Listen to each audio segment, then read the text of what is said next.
Welcome, everybody, to the 10 Count Podcast brought to you by Bodyslam.net. I am Ty P. Across the screen from me is J Star, and we are on the road to WrestleMania. We are on the road to AEW Revolution, and Lamper King 2002 on Twitch is saying he's very happy for NXT. Stand Deliver worldwide on YouTube is huge. I am freaking pumped about that. That is going to get eyes on NXT. I am so excited for that card when they start pumping that out, especially with how NXT ended last night, which was pretty sweet. And Stussy6 on the YouTube, how's it going? It is going well, my friend. It is Wednesday. It is 10 Count Podcast Day, and we're here. Today we got AEW Revolution predictions for our prediction league. We're going to dive into Raw and NXT that happened. I mean, exciting week. I was up and down a little bit on my Raw happiness and unhappiness. I think I was in the middle with it, which we'll discuss in a little bit. But Mr. Justin, how are we doing today, sir? We're doing good. We got a lot of traction on our YouTube page this week. Yeah, thank you. Super pumped about that.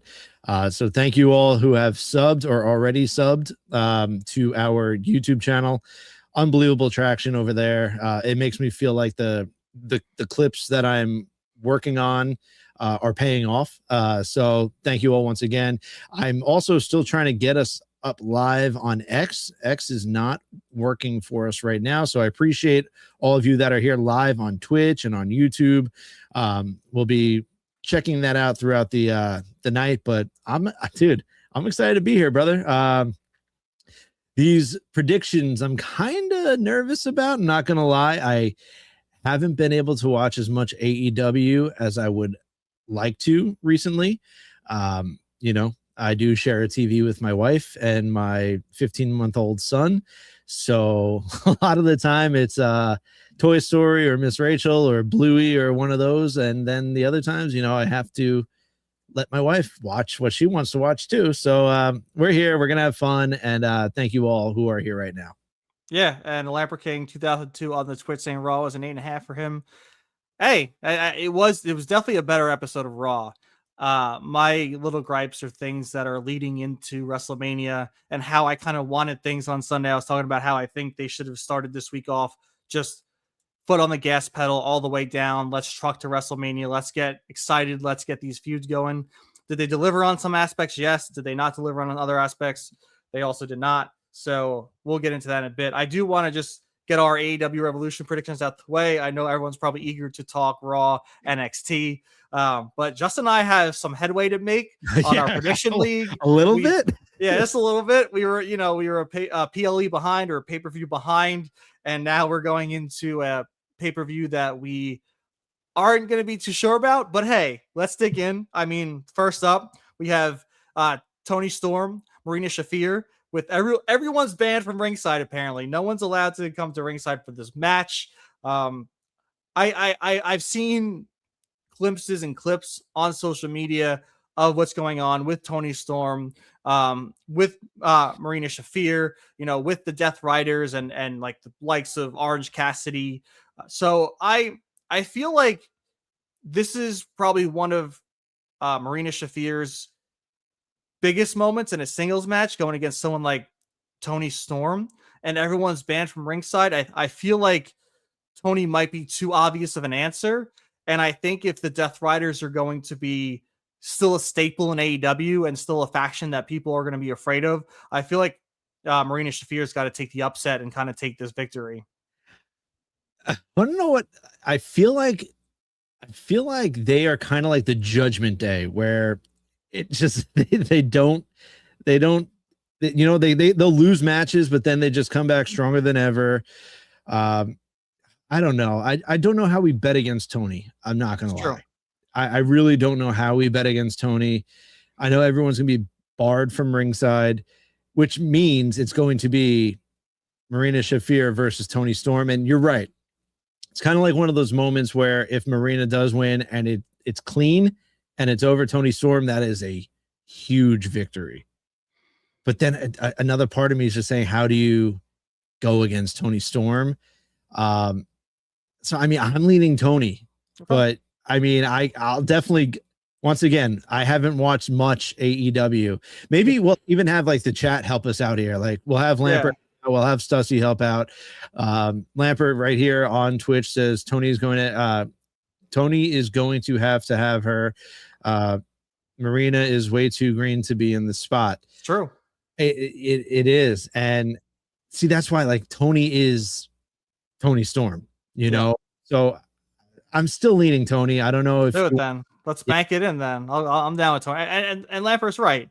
Marina is very green. When she's in the ring, she kind of reminds me of how why am I blanking on her name? UFC Ronda Rousey. Ronda Rousey. Like she was very green in the beginning and she was very stiff. And that's how kind of Marina Shafir has been. So maybe it is the route to go. Because if Tony loses to a stiff green wrestler, you know, or a former MMA fighter, might not look too great for Tony Storm. But again, Tony Storm is Tony Storm. She can, you know, make her, you know, she can make freaking a 5-course meal out of, you know, pudding. So I'll definitely go with Tony Storm. So let's bank that in. All right. So next up we have the AEW World Trios Championship match between what are they called? Is it Mystico and Jet Speed? Is Hangman not Mystico and Jet Speed? So Hangman's out of that picture because of his match, or is it just a part-time thing because Hangman's going to be facing off against MJF? I think it's that. Dude, once again, we forewarning this. I haven't gotten to watch much AEW as much as I'd like, so we're here just shooting darts at a blind dartboard. But Don Callis family, man, they're going for all the gold, dude. They're draped in gold. They want more gold. What are you thinking? Don Callis family. It's the new NWO. Let's be real. I couldn't even tell you how many members are still or currently in the Don Callis family because there's just way too many. It's getting to that point where there's maybe 10, 11, 12, 13. I don't even know. But it's got to be the Don Callis family. Yeah, I mean, I'm right there with you. And Stusty 6 on YouTube saying, Hangman is a little busy. Hey, there are other wrestlers that have done 2 matches a night, maybe defended 2 titles in a night. So I know Hangman's, you know, a lot of stakes on the line with his main event match against MJF, but hey, have some pride in your championship. Right. Next up, we have a heel Swerve Strickland back in the heel game against a Brody King. Brody King is kind of saying that he is the man of violence around AEW, and Swerve didn't take too kindly to that because that is in Swerve's mind, his realm. And I don't know, man. I think Swerve Strickland's the guy. He's for me. He always kind of comes out victorious in these matches when he's kind of called out for his pride and his violence. So I feel like, in my opinion, Swerve might be the one to come out on top against Brody King. I'm 1000% with you. This is kind of like who was the most recent heel turn that we discussed, and it was like if they lost their first match or like their one of their first few matches as a heel, it would just totally defeat the purpose. And I feel like it's the same way here with Swerve. So Swerve just recently turned heel again. It's got to be Swerve. And I know Brody King squashed MJF, but now it's a little weird, the booking that's happening right now. Brody King squashed MJF, and now I personally think you think he's going to lose to Swerve. So yeah, I mean, I'm cool with locking in Swerve Strickland if you are. Yeah, I am. I mean, to be fair, when he beat MJF quickly, it was the Eliminator match, and then MJF did end up beating him for the title. Mm-hmm. So MJF did get over on him. So he did take a loss to MJF before this match is happening. So I still think that Brody King's kind of like a good man to have these matches against, but he's kind of just right now elevating these main event card characters. Next up, we have the AEW Women's Championship. 2 out of 3 falls. We got Thekla versus Chris Statlander. Chris Statlander wants her championship back. I was surprised when Thekla beat her. What was it, like a month ago? But I feel like, I don't know, man. Long Island strong. I feel like Chris Statlander might be getting her championship back on is it Saturday or Sunday? Dude, it's the 15th. I forget what day this is. No, you can't. No, I mean, I love going with the Long Island people. I'm going to go with someone from Long Island later. but I don't think it's going to be Chris Statlander. I think Tekla is just too good right now. And I think that they know what they have in Chris Statlander. They've shown what they have in Chris Statlander, but they really need to up Tekla. And I think Tekla is going to retain. I don't know if there's going to be interference or whatnot, but I think Tekla retains. All right, and Stussy 6 and you have Stussy, won the bidding war with Tekla. So yeah, screw it. We'll throw her in. I'm all in your court today. I want to see how we do. You know, we won 50-50 on the EC card. Let's just I have faith in you, Justin. So let's throw that in. Oh, I mean, I'm looking. Hey, so the past two, Lamper went with me with Tony, and then Stussy just threw out Tekla there. So it's also the chat. It's not just me. I'm with it. I'm with it. Now we have the AEW World Tag Team Championships, FTR versus the Young Bucks. Justin, what are we thinking? I mean, the Young Bucks are now the old Young Bucks, right? They're back to they've found themselves again. They're baby faces. They are the original Young Bucks. They're having fun. They got the confetti poppers. They got everything going on. And then you have FTR, who are just the sons of bitches that are just downright nasty. My feeling is, I mean, I've always gone with the Young Bucks. So my feeling is saying go with the Young Bucks against FTR. But it's this one's kind of a toss-up for me. So I mean, Young Bucks by a hair. I don't know. We're not on the same page with this. I'm thinking FTR, but I do want to listen to you. I want to put the ball in your court. We'll go Young Bucks. I'm fine with that. Well, let's see Stussy or Lamper like chime in, and maybe they'll be the deciding factor. Yeah, FTR is just again on another level. You know, I love this heel run they're on, and I know the Young Bucks are on this redemption tour from when they were, you know, they lost all their music and all their pyro, and now they're on the up and coming again as these faces. So yeah, I don't know. 66 on YouTube. Will Edge and Christian come back for this one? That could be a possibility. That would be interesting. If Edge it was an Edge that needed time off. I think it was Edge, right? He wrote himself off for a bit. Yeah. That would be pretty awesome. I think that's a great factor. If Edge and Christian do get involved, I mean, that's a Young Bucks probably victory, unless they want Edge and Christian to feud with FTR over the championships. But then if that's the case, that goes in my boat. So like with Stussy bringing that up, it is definitely interesting. We have not seen Adam Copeland or Christian in a while. Obviously, we know Adam Copeland was off filming whatever he was filming. I'm blanking on the name right now. And I think Christian just needed some time off because he was just beaten up. But if they did come out, I don't think that needs a title. I think they just want revenge on FTR. Yeah, and if that is the case, like that's one of those matches where we discuss and we say like that doesn't need a title in it. Like there's the built up tension already. That would be awesome. So I mean, if it does go that way, then I'm definitely going with the Young Bucks. All right, well, we're locking in the Young Bucks then. There we go. Let's do it. And then the second to last match, we have the AEW Continental Championship. We have Takeshita versus, I almost said Dean Ambrose, Jon Moxley. Jon Moxley defending. I don't know, man. Don Callis family's going for the gold, right? I feel like every time I think Moxley's going to lose, he wins and comes out on top. I think Tony Khan's very high on Moxley, as he should be. And I think he wants Moxley to have a championship at some capacity. So I feel like Moxley might retain. But again, I agree with you. It's a freaking toss-up. This is the toughest match of the night, by bar none. Yeah, this is a tough one. If we're going, the only thing that I think is going to happen is I think that Okada might screw over Takeshita, because on AEW there was a segment with the Don Callis family, and Don Callis was saying how they're all going to have championships, and Okada was like, not Takeshita with the Continental Championship, and Don Callis kind of brushed it off and didn't say anything. So I feel like Okada might get involved with this match to screw over Takeshita.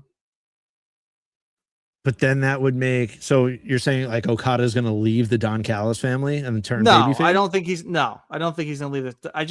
So Okada and Takeshita have had this feud going on, both being a part of the Don Callis family.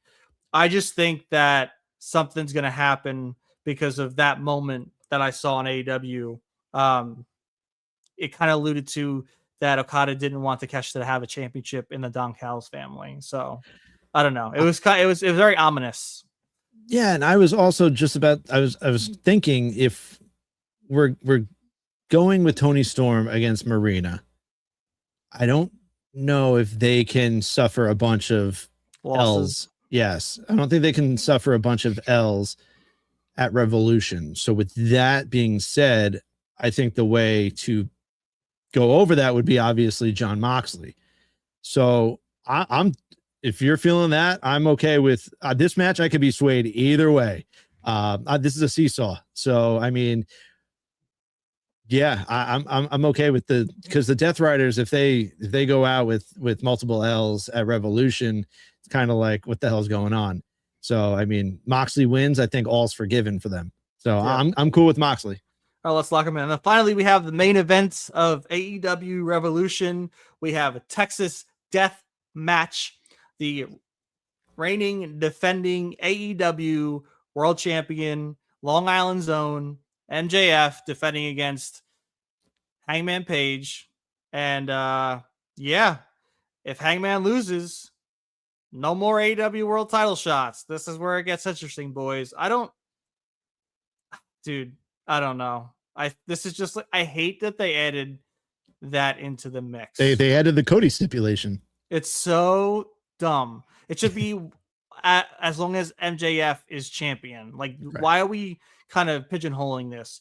I think it's very dumb because MJF's run right now is awesome. You want eyes on the product, MJF's the guy, and that's what's happening.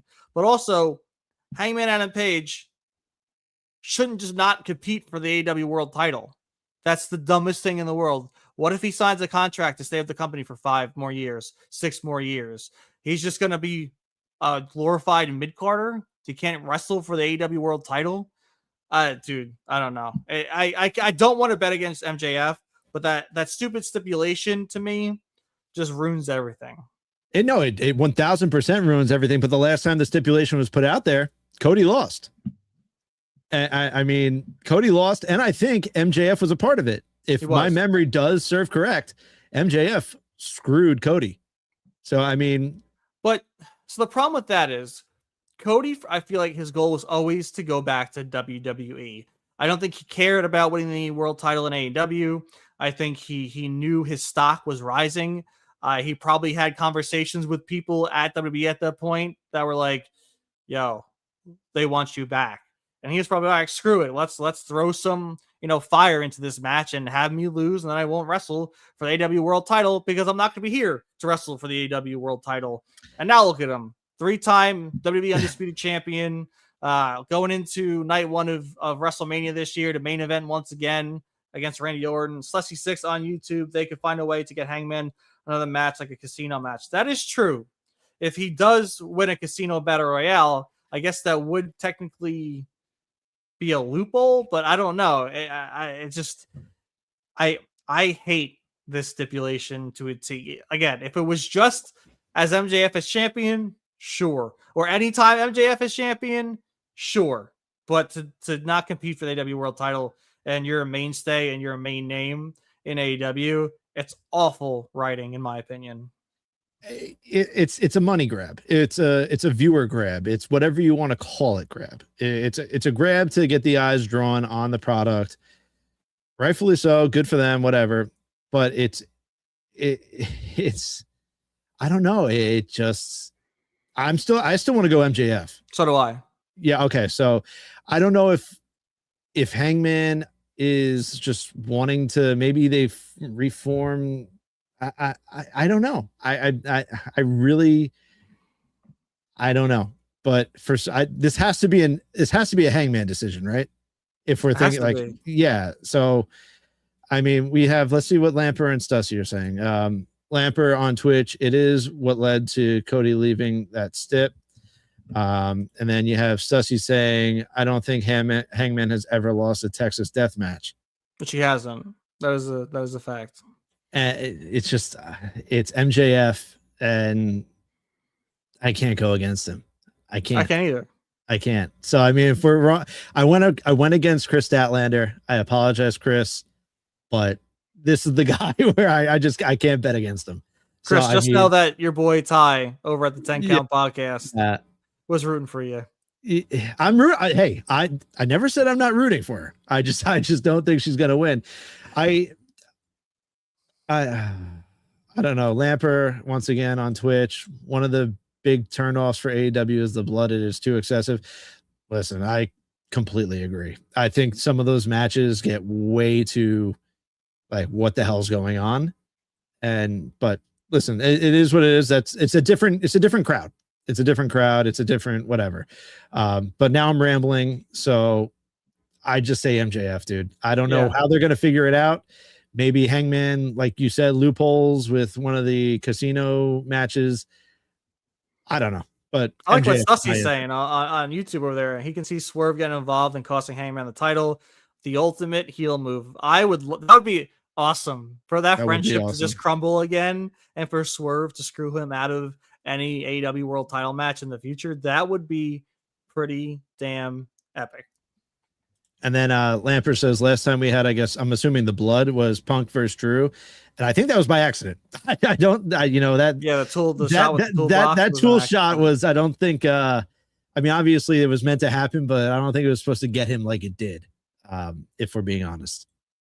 Yeah. All right. Well, those are our AEW. We have one more match. Prediction. We do. Did we do El Idolo? I didn't. That was that on the picture you sent me? Yes, bottom left. Bandito versus Andrade El Idolo. Oh, well, I guess I missed that. Andrade. Yeah, I'm with you. It's Andrade for me as well. Great. Andrade, he's back in the company finally after going from AEW to WWE to AEW for a night and then in limbo, and now he's back with AEW. I like what he's doing. He's still on the indies. He was at House of Glory. So I think they're going to build it up with El Idolo and once again a Don Callis family member. Shocker. I think Sussy should book for AEW. He passes MJF the chain like he did with Hangman in at All In. I'm for that. I'm getting chills already on that scenario. That would be freaking epic. Hopefully they do the right thing and make it awesome and amazing and something that's well talked about after the night's over. So that's all we can hope for. But I want to dig into what's up. I'm sorry, real quick. With that, I just want to go back to what Stussy says because I'm curious. He passes MJF the chain like he did with Hangman at All In. So obviously it further puts the ultimate heel move for Swerve. It puts him in a major, heel spot. But doesn't that also mean that him and MJF kind of form an alliance in a way if he's passing handing MJF the chain? As if they you don't just pass a guy a chain and not talk about it, right? Like, are they going to end up going to do a storyline where MJF and Swerve are friendly or unless MJF promised Swerve a title match, right? If MJF on the side had told Swerve, hey, if you do this for me, I'll give you a shot. Well, so be it, right? Pass him the chain, get that title shot. And then move on from there. Could do that. All right, I want to dig into Raw and some NXT because again, like I mentioned earlier, and like I mentioned on Sunday, I was hoping that Raw would kind of put the foot on the pedal, on the gas pedal, and let's move into the road to WrestleMania on this road to WrestleMania. And did we get that? Sure. I was very happy with the Judgment Day. We had Finn Balor get abused by Dominic Mysterio, JD McDonough, Raquel Rodriguez, Liv Morgan. They all, wanted their pound of flesh. I thought it was awesome, that moment where JD clotheslined Finn and then beatdown ensued. This is what I want, right? Pick this up. Let's move forward to WrestleMania. We can see how we're going to fit Finn Balor against the Judgment Day. Is it Finn versus Dom? Is it Finn, maybe a Damian Priest versus Dominic and JD McDonough? I'm excited to see how they move forward with this Judgment Day storyline now that Finn Balor has been beat the hell out of it. Also, I was happy with which is surprising, but I'm also going to talk shit about it. How Raw ended, how CM Punk and the Usos went into a verbal tussle.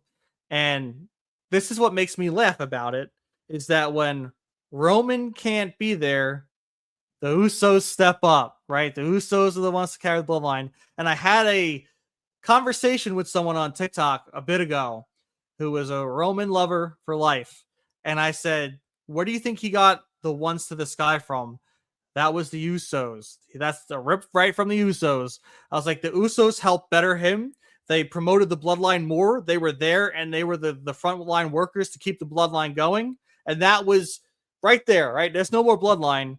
But front and foremost, when Roma's not around, the cousins got to come in and make this story relevant. And what a perfect way for them to go about it. First off, this is the Jey Uso we should be getting week in and week out. That fire, that passion, that anger. Let him yeet down, but also this is the promos and the style that he should be talking in and doing his promos in. Like, Jay, if you were doing this your whole world title reign, you still might be world champion. Lamper King 2002 on Twitch. The Usos and Punk segment was incredible. We got Bloodline Jay back, and he should stick to that a bit. You know, like show that anger, like show that passion. That's what I wanted to see. And I loved how, you know, Punk called out, you know, Roman talks shit about Dusty. You know, Roman's the one who's, you know, kind of doing this to himself, and you guys are falling for it once again. And Stussy 6 is correct. Punk told zero lies. No lies at all. Tell him when he's telling lies, because he's never telling lies. I loved it. I just hope that the Usos don't get involved too much with this storyline between Roman and him and with the match, because that'll do a detriment to me in the storyline. I think Jimmy got his punch in.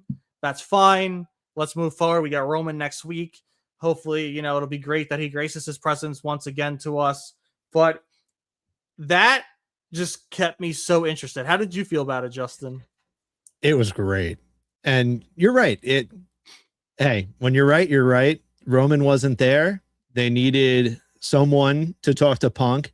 I do like, however, they said it. This is not about Roman. This is about family. You know, that whole family is very tight knit. We know that the bloodline and everything else, the history, it's all there. They disrespected their uncle. That is major. And, you know, he apologized, but then he turned back on it and then he just got socked. And listen, that's not like, I saw people saying, oh, now the Usos are heel. That's not true. That's not true. They are not. Maybe they're tweening a little bit. Sure. Do they get involved at the main event? I don't know. I hope not. I really want that match to not go crazy, but now is it an opportunity? It possibly, but that was just two men asking for an apology. Hey, he even said, Phil, I just want an apology. Just apologize.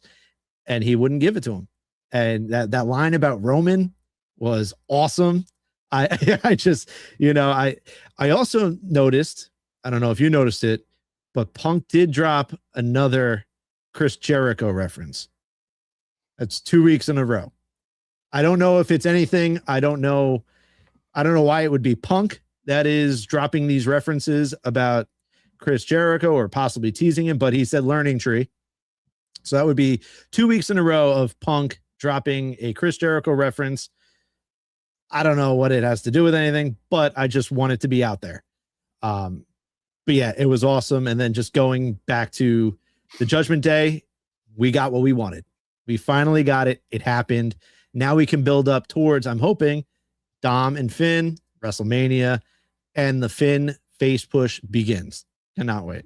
Yeah, and I do want to bring up some of the comments. Lamper King bringing up the verbal battle is now Roman now has to bring up Punk's parents and upbringing, not Larry. I don't know. I feel like it doesn't have to get that personal. I think, you know, because of Roman's dad being a wrestler, that it was warranted. You know, it was an easier thing to slide in. Maybe you can make it real personal and cut deep with that kind of stuff and really get the anger going. Because then I could see Punk, you know, getting a little more pissed, a little more lash out, a little more 2012, 2011, 2013 Punkish. And then Stussy 6, I think this is a great comment. Technically speaking, Punk didn't actually say anything about Roman's dad. He just acknowledged his death. Meanwhile, Roman The Rock said so many disparaging things about Dusty. This is correct, right? All Punk said was, you won't be alone anymore because I'll bury you next to your dad. Right? His dad's dead. That's correct, right? But he didn't say anything bad.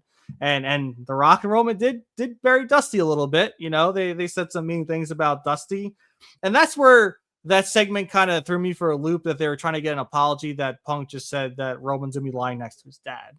Right. And I get there's disrespect. They don't want people bringing up their family. So that kind of, honed it in for me. But just that promo battle itself was amazing. And I was very happy with how Raw ended. Even though my boy Punk was on the ground, it did its job. It's got me excited for next week to see what Roman has to say. And Celesty Six said next week he'll say break down the walls. He might. And I do want to bring up real quick before that. Lamper King brought up that Finn will cost Dom Saturday, won't he? LOL. I mean, hey, I feel like that's an eye for eye kind of deal right there, is it not? Yeah, no. I see. I don't know. I mean, sure, Finn has every right to screw Dom, and that would totally make sense. But I wanted to, so we can get into it. Obviously, we're going through Raw right now. But like, are the to you, Danhausen's cursing people left and right now, right? He's over there on Raw cursing people. He's cursing people on SmackDown. Is this like a one night curse, you think? Or because now it's just getting to the point where he's cursing too many people. And I thought maybe he would have stuck with maybe one person on each show. But now that he's cursed multiple people, I feel like it might just be for one night. Not a whole, like last week I said, oh, maybe it comes to the point where Dom thinks that he's actually cursed and he goes and he tells Danhausen to reverse it and whatnot. Now I think it just might be the one night thing. I don't know. I just wanted your opinion on that.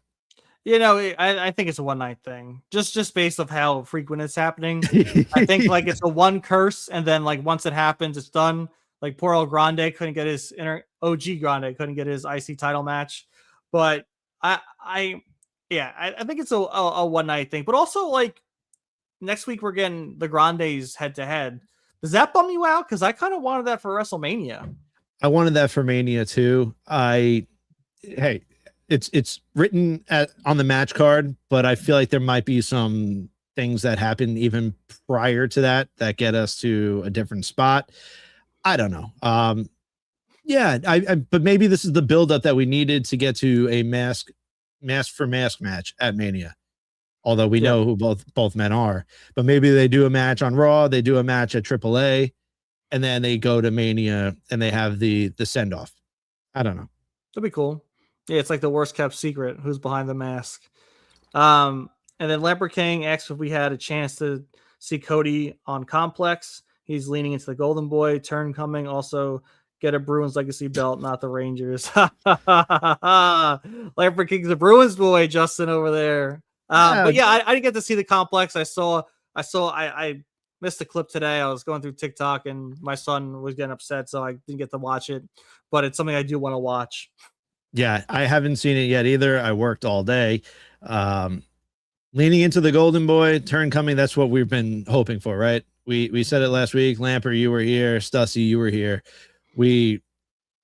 Either man can turn heel, but I think the biggest payoff is for a heel Cody, which we haven't seen in years.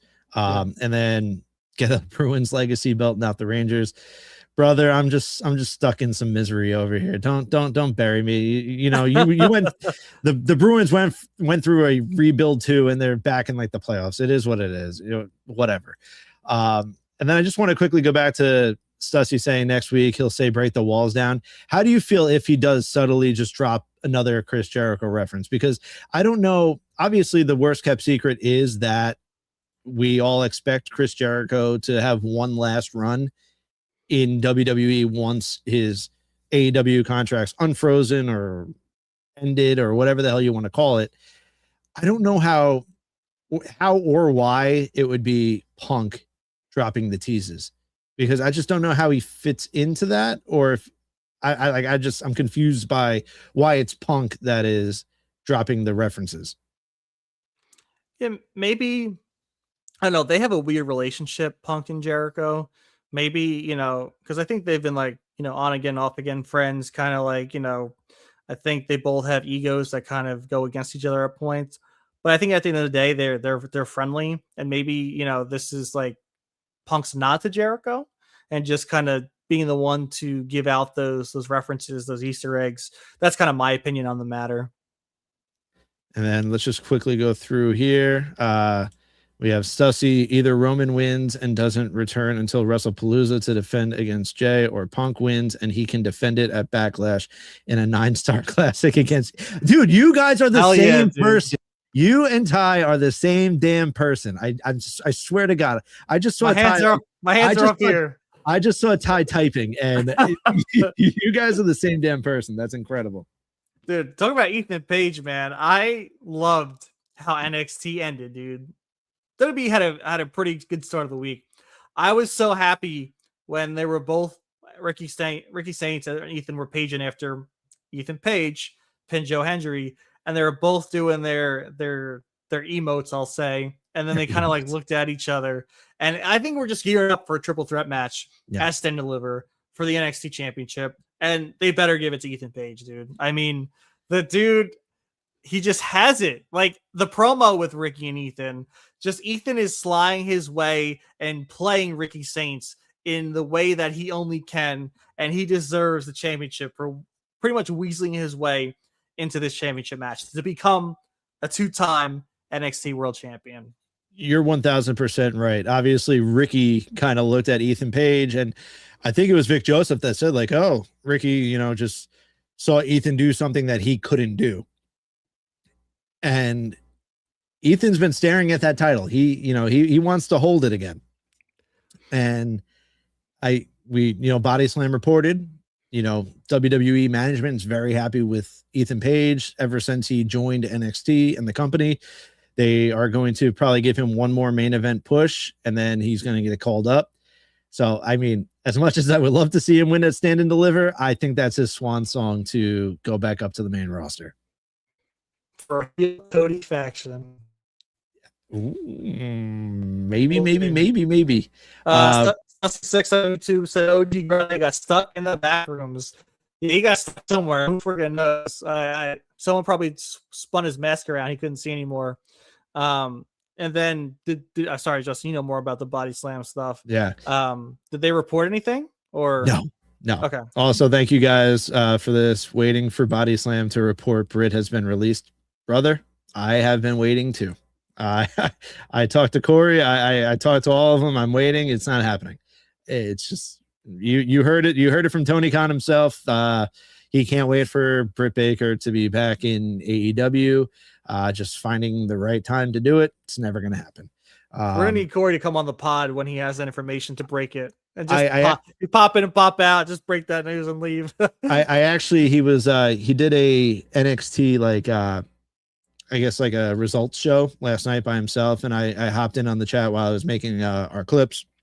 And I told him he's got to come on the pod.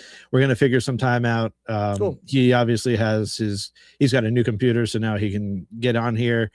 So we'll definitely have Corey Hayes from Body Slam on the pod a week, maybe next week, the week before, whatever.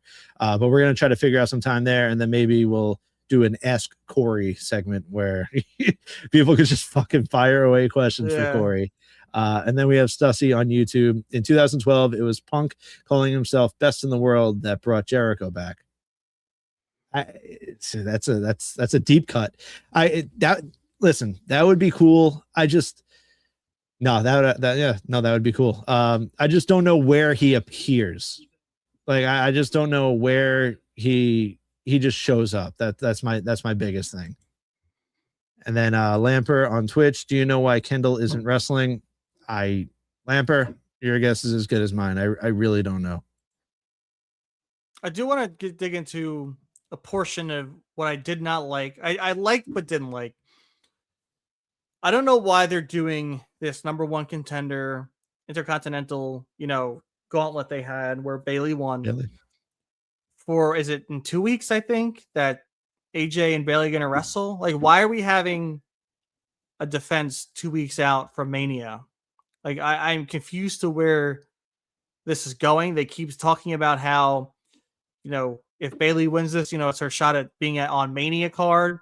So like, does Becky screw AJ and then AJ and Becky just fight at Mania, or like what's the end goal here? Like, how are we furthering this AJ Becky feud heading to Mania if they're both not on the card, and B, AJ's having a different competitor in 2 weeks? So no, it's next week. It's Is it next week. Yeah, Okay. it's next week in San Antonio. Listen, I'm happy for Bailey. Obviously, I don't think she's going to win, unfortunately, but she did deserve to win that gauntlet match. I thought the gauntlet match was incredible. Oh, it was great. Yeah, I think truthfully, like behind the scenes, if we're just being honest with each other, I think they want AJ Lee to get a little more work before Mania. Could be. So, I'm assuming, who better to work with than Bailey, right? So I think it's just kind of try to get more ring rust off of AJ, to be completely honest with you, just to be outright blunt about it. But I can't wait to see Bailey versus AJ. I think that should be a great match. Obviously, I think Becky Lynch is probably going to get involved. Lyra Valkyria will probably get involved. It'll probably get a little messy, and then we'll see what goes from there. Real quick, before we get back to what we were doing, Stussy, obviously Punk will drop the title to the young upstart Jericho. I'm not. That's what I'm hoping for, man. That Jericho guy, I heard some good things about him. 22, fresh into the scene, ready to kick some butt. Yeah. He came up with Javon Evans. And then you got Lamper King on Twitch saying triple threat. I don't know. I just, like I said, I believe it's just to get AJ more ring ready for Mania.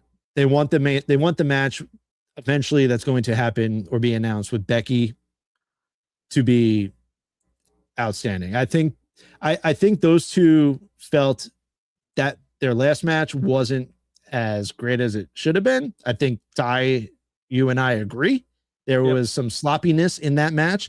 We were kind of hoping that match would save just the rivalry, because even the segments leading up to it were not great. So that's it. I just think they want to get her more run, and it benefits us because I can't wait to see Bailey versus AJ. How about Lyra Valkyria coming out like a bat out of hell and drop kicking the hell out of Kairi Sane? That was awesome. I was in shock about how fast that happened and how hard that happened. I was like, holy crap. I was like, well, Bailey's going to win this one. I really want so bad that Io Sky, Asuka, Kairi Sane triple threat match at Mania. I want it so bad. I think they can have that story unfold in these next few weeks, and they would tear the house down, the three of them, in a match together, head to head. They teased Io in the background of the Kairi and Asuka. They did, Lamper. I really want it. I want it so bad. Asuka was very mad at Kairi, as you can see after the match. And I was kind of hoping that instead of Raquel dismantling Io in that match, it was more of an Asuka thing that happened. But I digress. It was Raquel Rodriguez who took her frustrations out on Io, which led to Ivy Nile picking up the quick pin, which Michael Cole's got to chill a little bit. He was like talking Ivy Nile up. Well, she's great. I'm not saying that she was bad at all, but all she did was pin Io Sky because she was beat up. And Michael Cole's like, Ivy Nile's been doing such amazing things in this match. I'm like, yo, she pinned a hurt woman. Well, what did she do so far? That was it. She ran in, covered someone, and is ready for, I think it was Bailey. I think she fought Bailey next. I forget. I believe so. I mean, there were a lot of women in that match, and I'm rightfully so. I'm glad because once again, I think it was a great match. I mean, I kind of wanted to get into Oba versus Rusev. I really wanted your thoughts on that. Okay. But before we get there, Lamper, last question. Do you guys know who faces JC and S&D? I'm assuming at Stand and Deliver. I don't know. It's kind of up in the air right now. I would assume, once again, week after week. We're not Corey. So, I mean, Corey is like the know-all. Although if you ask Corey right now, I don't think he would tell you. because he wants you guys to and us to enjoy what we're watching. So I don't know if I had to throw some names out there. I would love to see. I mean, you brought up Kendall. You brought up Kendall Gray before. I would love to see Kendall in that match. Someone unexpected. I would like to see face JC at Stand and Deliver, but it might be Sol Ruka. I don't know. I mean, I know Sol has an opportunity coming up, but feel like that's leading towards a triple threat somewhere with Zarya, Sol, and JC. Yeah, I think that probably could be the match to Stand and Deliver, that triple threat. And then Lamper King brought up the 20-second vertical suplex from Ivy Nile to Bailey. That was epic, dude. That was a long time. I was really impressed with her strength there. But going to Oba and Rusev, it was definitely interesting. I was happy that it wasn't a complete squash for Oba against Rusev. I think Rusev needs respect on his name. He did have a decent offense against Oba Femi during that match, but still Oba, was Oba in that match. He was a dominant force, and you can see that the whole match, it was kind of leaning towards his victory the whole way. But I feel bad for Rusev because the dude is awesome in the ring, and I feel like he has to change something up. And Sussy said it best right here. Rusev has a negative aura with the crowd, and that's the biggest problem right there. Like he's kind of forgetful to the crowd with how he's kind of carrying himself. And when you're kind of like a brute like that, and you can't be a dominant force, right? The only really dominant matches he had was against Sheamus since his return. Where does he fit in the fold? To me, he's not in the future plan for the WWE, right? We see that with Oba, we see that with Trick, we see that with Javon Evans. I feel like Rusev kind of is just this guy they use to, put on some good matches with people they want to kind of get over.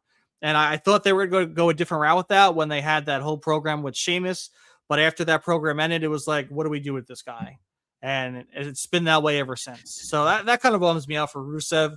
I was really hoping that, he could get more over with the fans and could be utilized a little bit better. But when you have such a stacked roster, it's hard. And Slessy Six said he should come out to some Limp Bizkit. That'll pop the crowd. Hell, I'd be ready to go if I heard Limp Bizkit going. I'd be like, what promo are we watching? What's happening? Oh, it's Rusev. Let's go. I'm ready. Yeah, with Rusev, he struggles to get over by himself. Obviously, with Rusev Day, he had some help, right? And then he's always had someone with him. So I was kind of hoping that after his feud with Sheamus, that they might join forces, that they might put their issues aside, and they would be another tag team in the tag team division. I think that Rusev and Sheamus would be a fantastic tag team together. Unfortunately, we didn't get that either. I don't know if Sheamus is dealing with an injury still, but it's tough for Rusev to cut promos. Let's be honest. He's not the greatest at cutting promos, and he's always had someone with him, whether that be Lana or whoever. So until he is back with someone or in a tag team with someone, I think you're right. I think we're just going to continue to see him kind of tween in the middle of not showing up on Raw, being on main event, showing back up on Raw and losing. That's just kind of what he's stuck in, unfortunately. And I hate it because I really do like Rusev. I listened to him on Chris Van Vliet, and I thought that interview was fantastic. So who knows? He wanted to come back to wrestle the best, and he wanted to, he wants to keep wrestling. And right now I feel like he's not really getting the opportunity. So I'm hoping something changes and they find some sort of creative for him. Yeah, so do I. And let's say I kind of want to talk about Tatum Paxley as he Dame. I was saying last week that I was hoping that it would kind of be the end of their feud, but I was wrong. Izzy Dame came out, kind of took out Tatum Paxley. Tatum kind of returned the favor, and I think their steel cage match for the NXT North American Championship, I think they're having, right? Yes. So I guess we're getting one more match. I'm not opposed. You know what? I'm fine with the steel cage match. I believe it's next week. It's gonna happen. Hopefully Tatum comes out on top. I like that the calling is kind of barred out of the ring with the steel cage. And like Sussy said, I just hope Tatum doesn't drop the title. I completely agree. I would love to see her head into Stand and Deliver with that belt. The one thing I am grateful for is that they are ending this feud now, and then hopefully she can have a new feud heading into Stand and Deliver. Yeah, now I'm glad that they're finally going to end it. Tatum can't drop the title here. She can't. Like, this is just one of those moments where she absolutely cannot drop it, because then it just defeats the purpose of everything that just happened. I do, however, love Tatum Paxley, the duo of Tatum and Shiloh Hill. Those two are just absolutely bonkers together. They are. And they are hilarious. Just Shiloh Hill has been absolutely crushing it since he won LFG and he's been with NXT. He's just absolutely killing it. And then him and Tatum, once again, are the perfect pair. I kind of hope that they keep that bond together. Like, how Tatum says that she has lost all of her friends. Well, I hope she can find one in Shiloh Hill, because those two are both missing a few screws in their head. And they, with the screwdrivers, hopefully they can put something together. But yeah, and then what did you think about Fit Finley and William Regal appearing during the match where Charlie Dempsey turns on Tavion Heights, and now Charlie Dempsey is now a part of the Birthright? Yeah, so real quick, I thought it was hysterical when Shiloh Hill was like, I didn't know which card were theirs, so I just did all of them. I was cracking up. So that's like my kind of comedy. So when he said that, I was like, dude, I'm sold on this, man. But yeah, it was kind of out of nowhere. I guess William and Fit Finley are gonna kind of push behind Charlie Dempsey now. Yeah, I don't really have I wasn't too I didn't have too much stock in Charlie Dempsey, Tavion Heights stuff right now. It was kind of at the bottom for me, and I I think having a William Regal and a Fit Finley behind you is awesome. And I'm curious to know in what capacity they're going to be still behind him. Are they going to be weekly with him? Are they once in a while? Are they his new wise man or his advocate or oracle? We'll say, who knows? But I think it's going to do wonders for him if it is a weekly occurrence where they're there and they're kind of guiding him and helping him and having his back. So I'm curious to see how it unfolds, honestly. Yeah, I think seeing Fit and William Regal appear kind of solidified that's the spot that they wanted David Finlay. David Finlay was obviously announced a few weeks ago that he was leaving New Japan Pro Wrestling, and there was talks between WWE and David Finlay, and then obviously he ends up going with the War Dogs to AEW. But WWE wanted him to start off in NXT. I think it was definitely with his brother, Uriah Connors, and then the Birthright, and he decided he wanted to go to AEW. So they kind of had to pull a quick swerve. I don't know if Fit and William Regal were supposed to be on TV throughout with maybe David Finlay, but it's definitely interesting. And I like that Fit and Regal are now both there. They kind of just stood there. And I kind of hope that they are like the father figures, the godfather figures of this Birthright group, because I think they do need something. And I completely agree. Yeah, I think actually I'll hit the comments real quick. Sleshy 6, we didn't even cover Seth and his Power Rangers putties. That is the perfect way to talk about what happened to start the show. That was some of the weirdest crap I've seen to date on WWE TV in recent times. Yeah. And they were literally putties, the way they were running around and moving around and shuffling. And I'm like, what? Like, what are we watching? Like, we're doing this just for him to take off his mask and talk to Adam Pearce. That was so weird. Like, just have him pop through the arena and talk to Adam Pearce. Why does he have to shuffle in? I get the escape, right? Trying to, escape. That could have been the best way to do it. But to have him come out that way was just so strange. And Sussy, again, the Seth Riders. I love that. That pretty much what we saw, and hopefully it's not a weekly occurrence where we see the Seth Riders. Yeah, it was weird, right? It kind of reminded me of being at like I'll just say a Ranger game, or a Yankee or Met game, where all of a sudden you look up at the jumbotron and you have either like the puck or whatever under the 3 helmets, and you gotta keep your eye on whatever, and then there's some fan that randomly wins like a goodie bag. That's what it reminded me of. It was a bizarre start to Monday Night Raw. And then you have Stussy again on YouTube. The funniest part was after the putties left the ring, Pierce says, "I didn't need all that." I don't think any of us needed any of that. No. We didn't need any of that.